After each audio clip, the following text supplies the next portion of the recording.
Hi, this is Christian Takushi with independent global geopolitical macro research. Today I'm coming to you to give you a very brief roundup of some geopolitical macro factors that I believe consensus is underestimating. Some of them are connections. Let's start with the US-China trade negotiations setback. The United States says that China is backtracking, therefore it has to take a tougher stance. I believe that Washington cannot mention the real reason. The real reason is Venezuela. The US cannot make progress there, and one of the big reasons is China.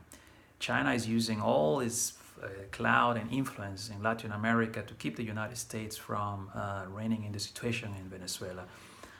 How can it be done? China is simply in many ways the most important trading partner of key Latin American nations that are part of the Lima group that is actually overseeing and leading the whole process of solving the situation in Venezuela. Countries like Brazil and Peru have China as their main trading partner.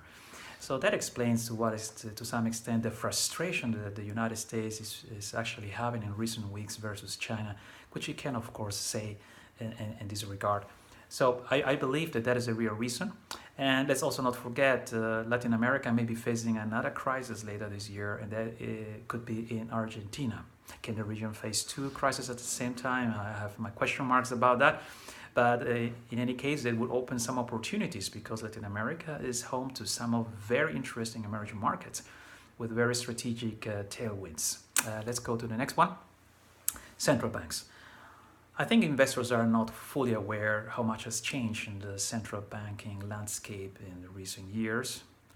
They're used to see central banks coordinating very closely together with a lot of unity every time there is a crisis. This has changed. Quite a number of nations, governments, parliaments are reining into their central banks. Central banks have enjoyed a lot of independence, and to some parliaments and governments, there were question marks about central banks being almost more loyal to a supranational agenda than their own national interests.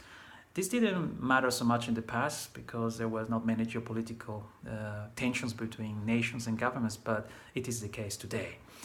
Okay, the next one is the peace deal. I think many people believe there is no chance of a peace deal. I think a peace deal in the Middle East is not unlikely. There are some signs for that. Disruptions. I also believe that there are disruptions coming to the supply chain, and especially to the trading routes connecting China with Europe. And when those disruptions will arrive, it will have quite a massive impact. All right, the next one is the competition of the superpowers. I think that competition is shifting to Latin America. All right, I think this is it, and I hope this was added value to you investors. Thank you very much. This was Christian Takushi.